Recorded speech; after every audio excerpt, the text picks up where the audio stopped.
Visit Avery.com, Avary, for the most up-to-date news and information on Team Avery. Avery, Avery, Avery, Avery, Avery, Avery, Avery, Avery,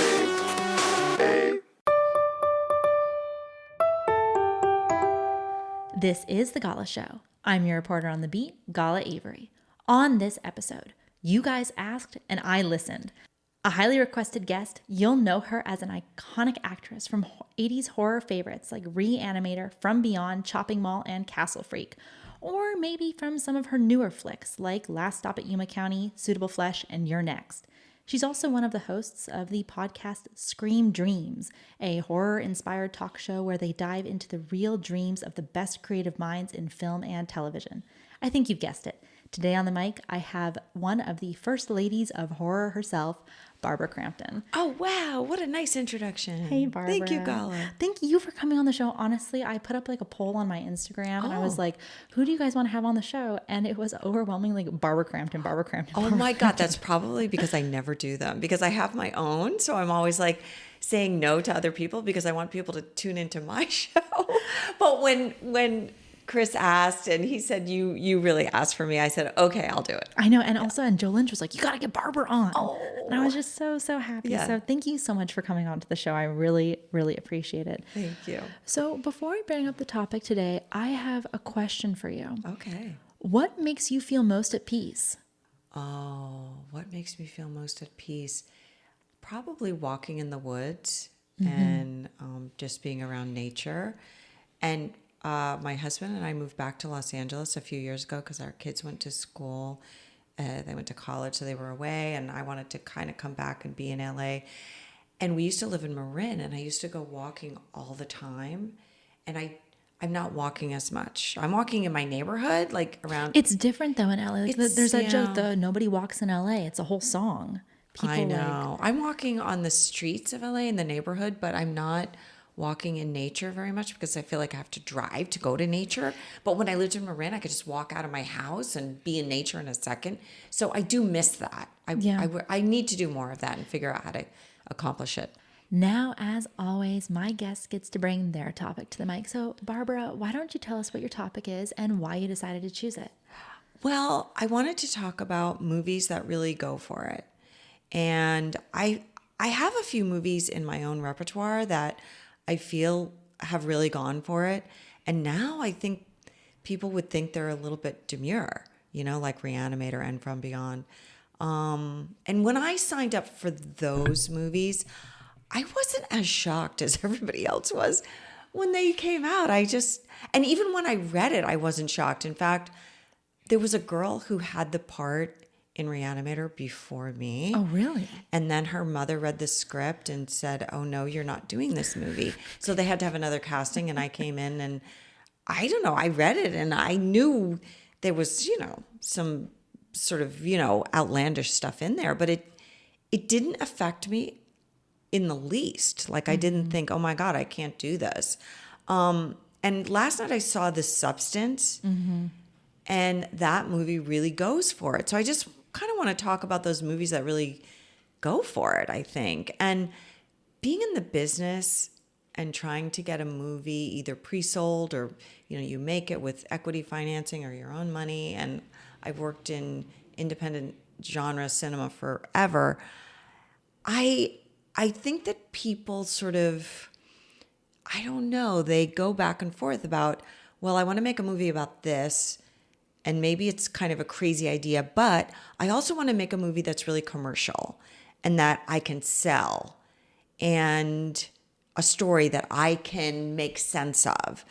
But I feel like the flavor of today is movies that really go for it, And definitely The Substance was one of those. I mean, it's just completely over the top body horror.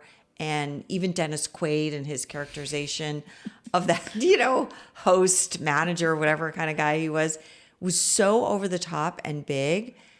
And maybe, like Shakespeare said, there's only 8 stories in the human condition. So how can we make more of it. And back in the day, look, I did From Beyond with all those, body stuff, and Jeffrey Combs was like coming out of Pretorius's gelatinous flesh, and it was insane. And I just feel like maybe we're going back there right now, and body horror seems to kind of be in a little bit. I'd like to see more of that. But before we get into the topic, it's time for a commercial break.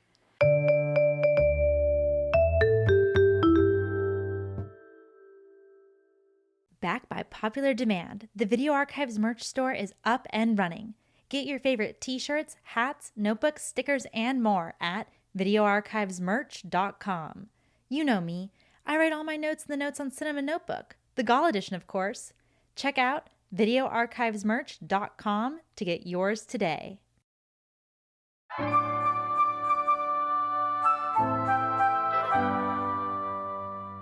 Hey, thanks so much for being a loyal listener. If you want to keep up with me off mic, make sure to follow me on Instagram at Gala Avery.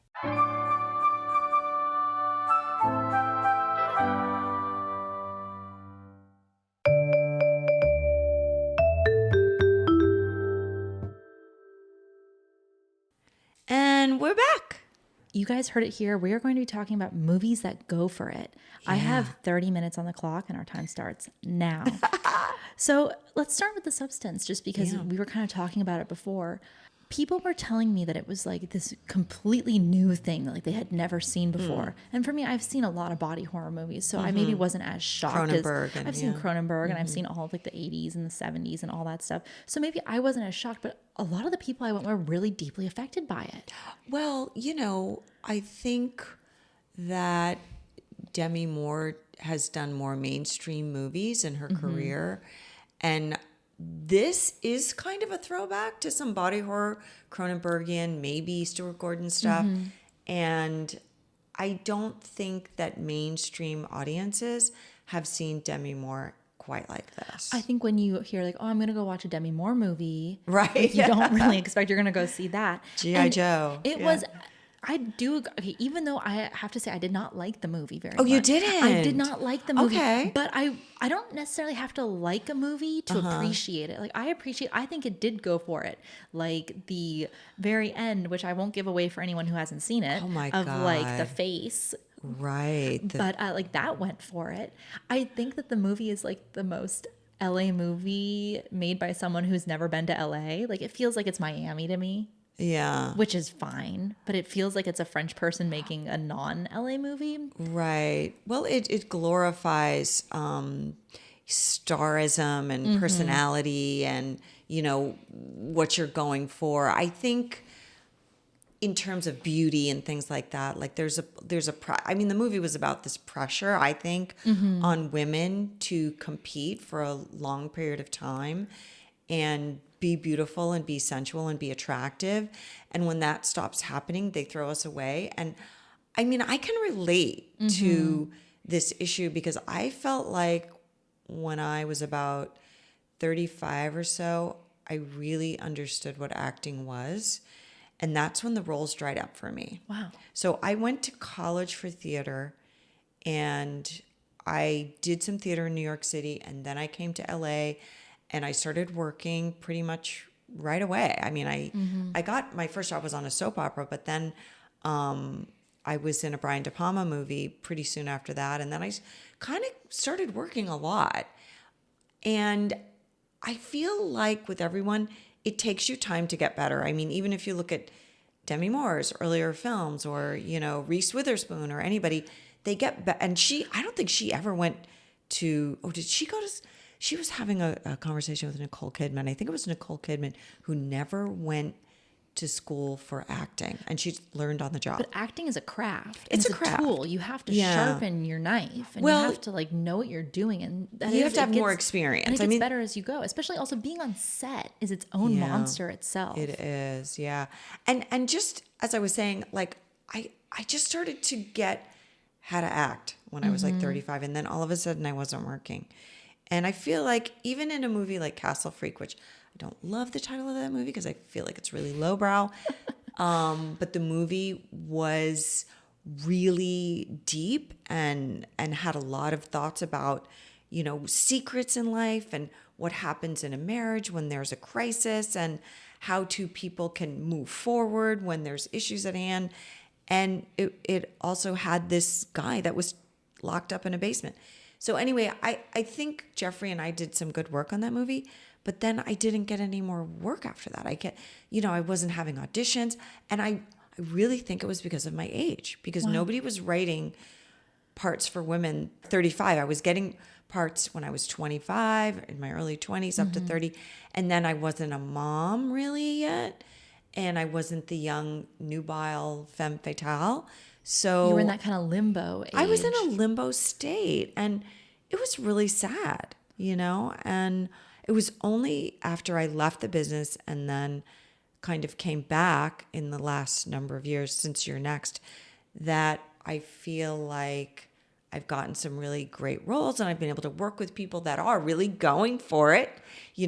Another movie you mentioned was The Last Stop in Yuma County, which I really think they really went for it in a different way, like not trying to shock you. I think The Substance was trying to shock us. I definitely think The Substance was trying to shock us. And then also another one that you and I talked about a little bit before the mic was Strange Darling. Yes. How they also, I think they went for it, and maybe in several different ways. Like Giovanni Ribisi really went for it shooting on film. Yeah. I think also that bedroom sequence, they really went for it. Like that was, to my date that I took, was very shocking, and he did not enjoy that. I did. It was very fun. I liked watching the movie, but that's the thing also. I think that these movies that go for it, they are kind of polarizing. Like you either get it or you don't.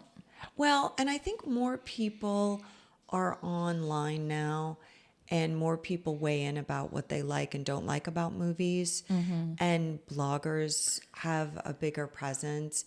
And so, those are your tastemakers. And if you like Megan Navarro, who reviews for Bloody Disgusting, you'll go to see what she says about the movie. Or if you like Perry Nemiroff, who is Collider, then you'll say, oh, what does Perry think of the movie? I tend to like everything, but I'm very positive, not that other people aren't, but I think if you're trying to make a movie and you made it, you deserve whatever people praise don't know and how accolades you hard can it get. is It's so unless hard. they've made a movie. Yeah. You don't understand that it is like a car with wobbly wheels, and even after you cross the finish line, you still have like a mile to go. Yeah. You still have to get your movie distributed. You still have to Right. figure out where it's going to land. And people think also like, oh, there's streaming. There's so many more places now. It's still really hard for people to get distribution. Well, and everything's diluted as well. I just, because of that fact, because there's so many platforms, and it's so easy to make a movie, and it's so easy to get lost. And even, I've made a lot of movies that have been bought by RLJ and Shudder and IFC, and they put out a lot of movies every year, and sometimes one a week. And so, It's easy to slip through the cracks. it can, if it doesn't catch fire somehow. And they only have so much bandwidth. So, like with Jacob's Wife, they put this movie out, and I think we released it during COVID. Which everything was so weird then. Yeah, and everything was so weird. So I couldn't go to it premiered at South by Southwest, and I couldn't go there. And, it came out and it had some fanfare and people really liked it. But then 2 weeks later, there was another movie. So you have to keep talking about it. Yeah. And keep the fervor out there. So you need to make a movie that really goes for it in some way, so that there's gonna be a hook and it's gonna be memorable. You know what I mean? Yeah, but do you think the need for having to go further and further? Because one thing you said kind of in your intro to your topic was that some of the movies that you've been in now might be considered tame by comparison to what we're seeing today. And do you think that we need to go further and further and further, kind of because of this lack of the physical media store?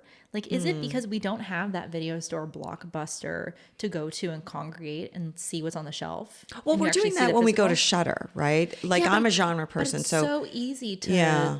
and also I don't know about you, but when I'm scrolling on a streaming service, I get scroll fatigue. Yeah. I actually kind of have a choice over. I think they call it choice fatigue. When you have to make so many choices through your day, and there's so many things to choose from. there are so many things to choose from, and I just think that is, an overarching issue and problem.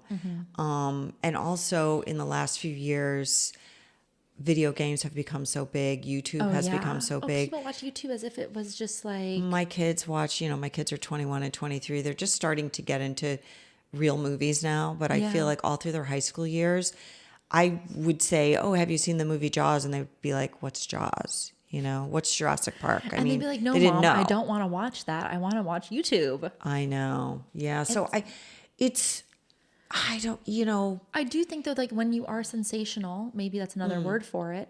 It is easier to be seen. Like my dad used to tell me, like in the 90s, like him and Quentin, they wanted to be as loud as possible as filmmakers because that's how you got heard. And Right. you said things and you were violent and you did things. I that, think they like- were right. I think they were right, and I think that's what's happening now. I think that people are seeing that they have to do something extraordinary to be noticed, because you can't just tell the same 8 stories in the human condition. You can't do that and be noticed. I remember when I signed on to do Your Next, and I hadn't done a movie in a really long time. I was just raising my kids, and I thought my career was over, and I wasn't, I was like volunteering at my kids' school in the garden program. I just wasn't thinking about acting at all. And I got a call out of the blue to do Your Next, and that movie did really well and went to the Toronto Film Festival and then sold in a big award at Lionsgate. The guys told me that they had seen, and I'm forgetting what movie it was, but I think it was a James Wan movie. Maybe it was Insidious. Yeah, because Insidious did really, really well. Insidious did well, and I think they had gone to either Fantastic Fest or Midnight Madness at TIFF, and they saw Insidious, and they got together with their friends and they said, we have to make a movie that's going to be over the top, that's going to really shock people, and is going to be really fun. And then we'll get people to notice us. Yeah. And that's how Your Next was born. So that's even amazing. How many years ago was that? That was like 14 years ago. And that's also the thing. Like, I was talking with, I've been talking a lot for some reason about Paranormal Activity recently, like Paranormal Activity and Blair Witch Project. Yeah. A lot of people have been bringing those up to me. And it's another thing, like you have to be kind of sensational. You have to kind of come up with something new. You have to like really scare people. I think so, yeah. And really scaring people is really hard. There's not very many people that can do that effectively. But it's also interesting what different people are scared of, like what Quentin is scared of. And I can say this because he's told me he hates rats. Oh, really? Quentin hates rats. And so if there's rats in movies, he really, really hates it. Did he like Willard? I don't know. I don't think. Yeah. I don't know. Yeah. We watched Of Unknown Origin the other night. I haven't seen that movie. But it's about this guy that has this big rat in his house, and like he's trying to kill the rat. Yeah. And Quentin was like flipping out about this rat. And for me, it's like the scariest movie I've ever seen is Prince of Darkness, because like whenever I get that ringing in my ear, I think it's me from the future trying to contact me to tell me something, to warn me, and it makes me go crazy. Like I get freaked out. But everyone is so afraid of something different. It's like it's really hard to scare people, I think. Have I ever been in a really scary movie? I mean, most of the movies that I've done, I feel like have a little bit of comedy like to a them. Camp element, Campy, a little bit. And even on Suitable Flesh, when Joe Lynch and I were working on that, and we were talking about the tone, he said, what do you think the tone should be? And I said, well, I really think Reanimator was very successful at riding the line of comedy and horror. But it was even funnier than Stuart Gordon thought it was going to be. But I said to Joe, I think you need to ground it just a little bit more, because I don't know, you just feel an energy with what's going on in the marketplace or what people are liking at different times. The marketplace is really, because a lot of people, like, I think I don't want to use the word cynicism, but maybe that's the only word I can use. Yeah. For a while, we were in a really cynical period with media, I feel like. And I think maybe now we're kind of coming out of it a little bit, like The Substance. Yeah. Even with The Substance, like there is like a lot of funny stuff in The Substance. At least there is a lot of funny stuff. I think you can't telegraph that though. Like, I don't think we telegraphed anything in Reanimator, so I think actually it was Jeffrey Combs that had all the funny bits, but he didn't really completely telegraph it. So I think that's why it worked. But what is the cynicism you're talking about? What do you mean? I feel like there were so many movies where it was just so bleak. Like everything was so bleak. And then it got to like the superhero films. They all got really violent. And I saw like in television shows, like I used to love The Walking Dead. And then like I know they did it in the comic book, like when they killed Glenn, but they did it in such like a violent, visceral way in Game of Thrones. It got so violent and so dark and so bleak that for a while things were just like there was no levity, there was no comedy and things. Right. And then I think when COVID happened, I think a lot of people were really depressed because they're stuck inside, they're isolated. Oh, totally. And I think when we came out of isolation, I think there was room for laughter. You know what? That's probably true. I remember when we were in deep COVID, what was one of those movies that came out? Happy Death Day or something came out around that time. Christopher Landon's movie. Was that Christopher Landon who directed that? I can't remember. I can't remember either, but I think it might have been. But it seemed like, and what was the one? The one I'm thinking of is the one where they changed bodies. It was Freaky with Christopher Landon directing. That's what I'm thinking of. So it's Christopher Landon, and it was Catherine Newton, right? And a mystical ancient dagger causes a notorious serial killer to magically switch bodies with a 17-year-old girl. Yeah. With Vince Vaughn and Catherine Newton. Yeah. Okay. So that movie was very fun and funny, but it was very dark as well. I think to me, that's a good secret sauce. Will that prevail over the next number of years? I don't know. Well, I think the substance has especially with like when they're shooting him with that fisheye lens, every single shot that he's in and he comes in close and whatever. Yeah, like they make a comedy act out of him. At least for me, I thought it was very funny. Yeah, and it gives you a little bit of room to laugh and like a little bit of like a relief. And I haven't seen Terrifier yet. Terrifier was really intense, and I think what makes and they really go for it. So thank you, Damien Leone. I think what makes that work, firstly, is obviously the special effects are amazing and they really show a lot of blood and guts. Is it practical? Oh, it's all practical. It's all practical, yeah. And also David Howard Thornton is Art the Clown. I think I like Terrifier 3 the most because there's more of a story there. And you really get a sense and a feel for the characters. Also, Terrifier 2 was too long. I don't like really long movies. I like a 70-minute movie personally. 70 minutes. I'm like a 70, especially I love old. I can do 90. Well, I can do 92, but I love like a Bud Budaker 70s Western. Yeah. Or like a 90-minute like schlocky fun movie. Like that's like exactly where I want. Like when it's 2 to 3 hours. Like when I saw the new Joker, I didn't hate it as much as everyone else did because I also, you know what, I would put that in the they went for it category. Yeah, I didn't see that one yet. He went for it. He did something. Oh, really? It didn't do that well, but though. that's the thing. I don't know why people were saying I walked out of that movie. Okay, it's not that bad, you guys. Okay. Like, come on. But like, I think I would not consider it a musical. I'd consider it a movie with music. But I think they went for it. I think they did something that people weren't expecting them to do. I don't think it's like highly violent. And maybe people wanted that. Was there not enough Lady Gaga in the movie? That's what I heard people's complaint was. I thought there was like a decent amount of her in the movie. But again, I would have liked more singing and more dancing. Like I love that kind of stuff. So if she was on screen more singing, I would have been happy with that. Oh, okay. Well, it's too hard to wade through the complaints and see what is rising to the top and the most egregious. But I saw some complaints that were saying they're promoting Lady Gaga and she's not really on screen that much and they don't use her. Interesting. So I don't love that when they mismarket a movie and they try to fool you. Oh, this person's in it. You know, I mean, I understand. Look, being in the business, you pay somebody for 2 days.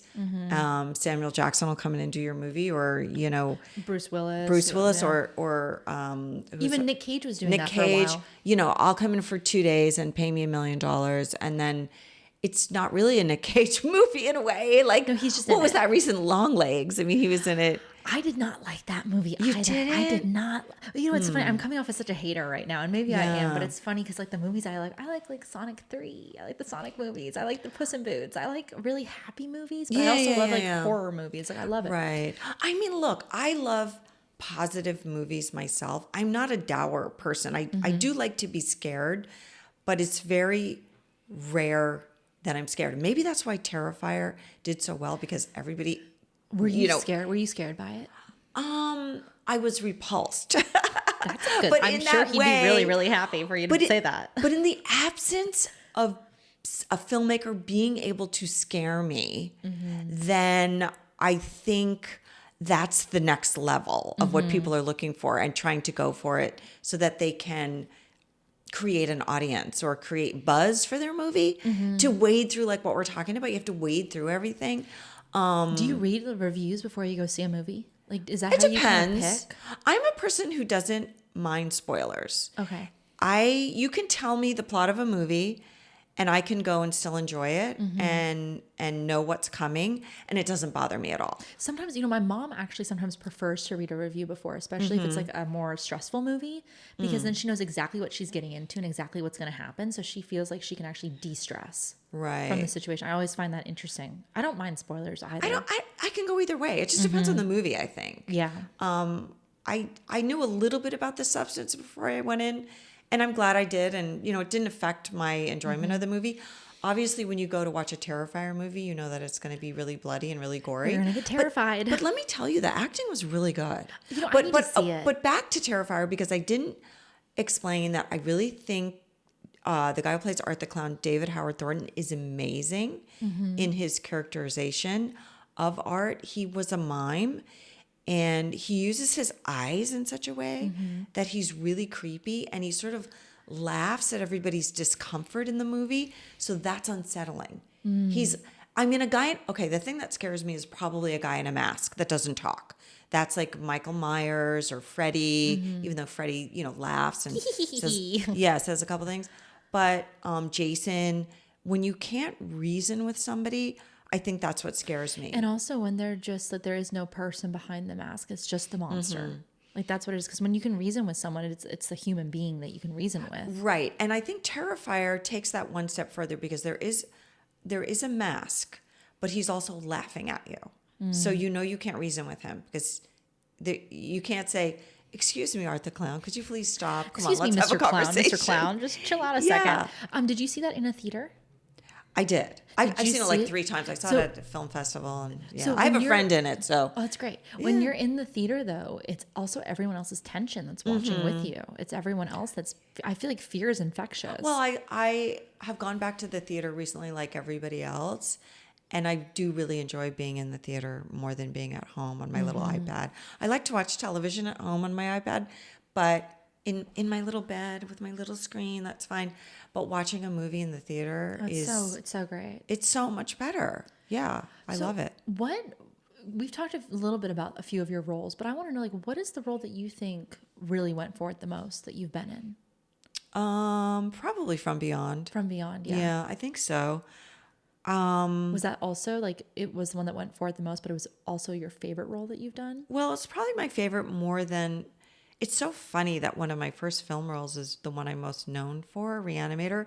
But I don't feel like I really had agency so much in that movie. Although I did some very exploitative things in the film. But I also had a really well-rounded character. Yeah. She just didn't, she was sort of a side character. She was the girlfriend of the foil for Jeffrey Yeah. Combs's character. And I did have an arc and a beginning, middle, and end. So it didn't bother me to do what I did. And I was like, everybody was so shocked by it. And I was so shocked that they were shocked. But It's funny that everyone was so shocked. Like you were shocked that everyone was shocked because I for was. you were, and it's just so interesting to me because maybe, I don't know, maybe that's also what makes a really good movie, that everyone that's working on it just thinks it's like whatever. And then it turns out to be this kind of crazy thing. Well, yeah, I grew up in the carnival business. So I traveled okay. with, fairs and carnivals. And we had one of those tents where it was all, the freak tent and the freaky people. And I traveled with some of those people. So I don't think anything so to ever you, really it was fazed kind of me. just normal. It It wasn't shocking. But you know what though? I always have a story so my aunt has cerebral palsy, and my mom told me that when they were growing up, people would always just stop and stare because they had never seen someone with cerebral palsy before.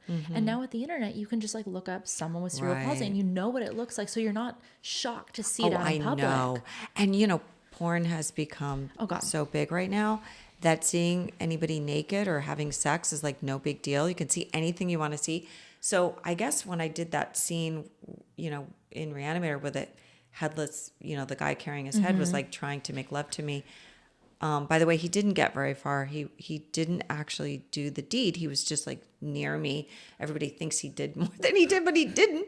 Probably because your mind fills in the blanks. But your mind goes there. But I think it was shocking at the time because there was nothing else to kind of look at. Yeah.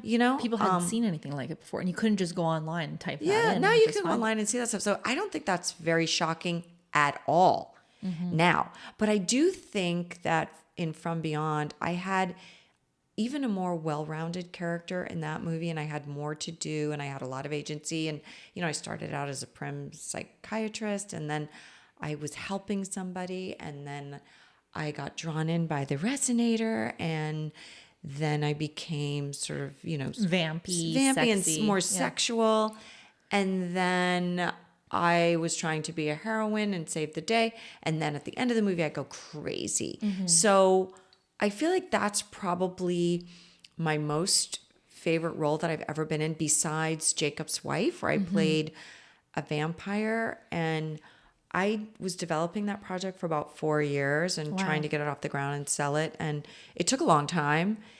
The movie came out and it got really good reviews, and we did really well with it. It's funny though, because the movie's about a marriage, and when one person wants to change, how does the other person react? And my character becomes a vampire, and she becomes more self-actualized, and then she wants to bring her husband along on the journey. But at the end of the movie, and because I don't mind spoilers, I'm going to spoil the movie if you haven't seen it. But at the end of the film, it's not answered whether she's going to bite her husband at the end, or she's going to kill him, or she's just going to leave him. And it's up to you to answer that question, because I just feel like these questions of how we mate for the rest of our lives is an eternal question, like vampirism. And how do you continue a marriage when one person is changing, or when the dynamic changes? And people were mad. Some people were mad, and they said you really should have ripped his throat out and killed him. They wanted result. that. They wanted that result. They wanted the satisfaction of it. They wanted that. And I understand that. I do. So I have another movie that's in the works where I'm going to give people that, because I get what they that. Want. Yeah. But it's a different dynamic, and it's a movie about something completely different. But I get it. I get why people want. It was like, what was that movie? Titane. Titane. Oh, Titane. Yeah. Titane. It was like, that was so visceral and hardcore, and Coralie Farragut's other movie, Revenge, was like so intense. And I get why people want to see that. And also, okay, I'll go back to You're Next again. You're Next. Those guys really wanted to make something that was after they saw memorable. it, they were like, we have to make something that's like scary like this. Yeah, so they did. So that movie was scary and disturbing. And they really went for it with some of the kills. Like, a lot of people were really disturbed by that movie. Yeah, there was a blender scene. Yeah. Where the lead actress, Sharni Vincent, put a blender on this girl's head and forced it into her brain. Ugh. I mean, that was gnarly and intense. Well, I think also it's like maybe why those Saw movies kind of work, because I'm not like, okay, full disclosure, I saw Saw 10 for some reason, but none of the other Saw movies. And I'm watching it, I'm like, what is up with these kills? I'm like, these are the most wild, wacky things I've ever seen in my life. I'm going to have to go back and try to watch those, because I can't get through Hostel or Saw. Hostel's intense. I've seen one half of Hostel 1 and maybe 3/4 of Saw, and I can't watch the other ones. Okay, those, I don't know. That's like, well, I think it's torture porn. I would 100% say it's torture porn. Like, do we think Terrifier is torture porn? I don't know. Well, you haven't seen it yet, so we don't know. But also, it's like, I think that the way that you avoid torture porn is having a little bit of levity in your thing. Yeah, and those movies didn't have that, did they? No, Hostel is so bleak. Dark. Hostel's so bleak. I have to watch that like in the morning. I think I have a trouble with that too. I think I'm with you. Yeah. But if you go too funny on a movie, well, then it's and you don't land it, then it won't work. You know what I mean? Mm-hmm. One of the best horror comedies, I think, is Tucker and Dale versus Evil, and it's so funny. It's so good. But it's like, you know what? That movie kind of captures like what Evil Dead did a little bit. Yeah, and Evil Dead is so good. And Evil Dead's so good. And then when Evil Dead 2 comes out, and it's my favorite, even scary. there's the only movie scarier than Evil Dead is Evil Dead 2. Yeah. It's like the tagline on the poster. And Right. it's so funny. And like then with Medieval And Dead it or is Army of funny. Darkness. And the new Evil Dead is what was the latest one? Well, there was that new one. There was the TV show, and then there was like Ash versus the Evil Dead, and then there was the new Yeah. Evil Dead in theaters. Yeah. Which to me did not That have Lee enough Cronin comedy. did, I think. Yeah, That's it the just one I'm didn't talking have about. enough comedy for me. Oh, I don't know. That was pretty scary to me. Well, it was scary, and yeah. It didn't have enough comedy for you. But it was too- scary. It was too- scary, though. Too bleak. Yeah. Still too bleak God, for you. I saw a really. I know the timer's about to go off, but I'll just let you know. I saw a really scary movie, which was When Evil Lurks. I think Yes! Oh my God, that's Damien Rudna. That movie, actually, people in my AMC Oh my walked God. out. That was one of the most During scary the movies dog- I've ever during seen. the dog scene. Oh, I know. When the dog attacked. He created so much suspense. Like That it was movie where was- he put the camera, I think. That because movie is fantastic. yeah, it's like he knows how to tell a story. He did that other movie, Terrified. Did you see that? No, I haven't seen that. Oh my God. Well, if you like that movie, you should watch his first Okay. one of his first movies, I will. Terrified. He's a master of horror and really good at creating tension and where to put the camera so that the audience knows what's coming and they're afraid it's coming and they're waiting for it to come and then he hits you with it.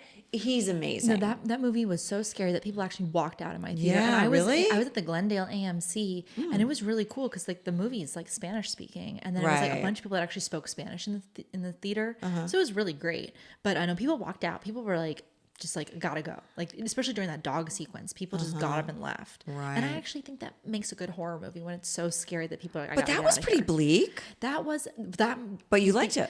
I did like the movie, but I think I did have a little bit of a problem with the ending because it was so bleak. Yeah. But you know what? It was the world building that actually kind of saved Okay. that for me because it's kind of like a world like our own, but it's also not our world. Like Yeah. he never really explains the world itself. But I did like that one.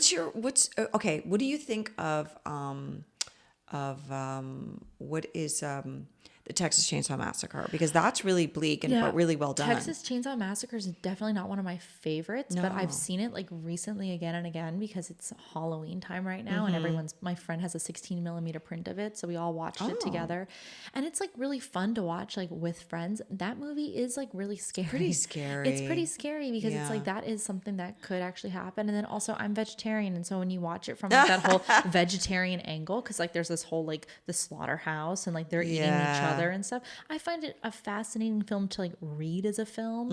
Is it one of my favorite movies to watch? Am I just like, hey guys, let's put on the Texas Chainsaw Massacre? Nope. But I Yeah. have friends that are like that. and they Let just me love ask you it. about another movie, One Cut of the Dead. I Did haven't you see seen that that. movie? No, I haven't Because seen that's that. funny. Is that new? And also, no, it's not that new. It's like from maybe 4 or 5 years ago. Okay. I think it's very funny, but also really disturbing. Okay. And you might like that. Okay, I'll check that out. But that's all the time that we have for today. But Barbara, is there any final thought that you'd like to share with the audience? Let's just go for it. If you haven't seen a movie called Cold Fish, that's also Okay. really good. Have you seen that movie? No, I haven't seen that one. I would I'm getting all these recommend- really good recommendations right now. Yeah, just talking about movies that really go for it. Let's keep going for it. Not necessarily to disgust people, but just to maybe go to places that we haven't seen before, with high concept and interesting characters, some strong narrative that runs through. Don't get too deep with it, but let's like take it over the top, people. Thank you so much to my guest, Barbara Crampton, for coming on to the show. If you'd like to keep up with Barbara, you can do so on her Instagram, Barbara Crampton, and make sure to check out her podcast, Scream Dreams, wherever you get your podcasts, and it's also on YouTube. Right? Yes, we have a YouTube component. Yes, you can see us You guys actually. can actually video in. I'm Gala Avery, and this has been The Gala Show.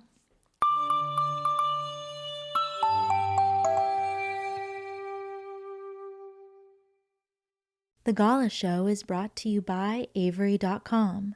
This episode was executive produced by Roger Avery and produced by Gala Avery. Music composed by Andy Milburn. As always, I'm your host, Gala Avery. Copyright 2024, all rights reserved.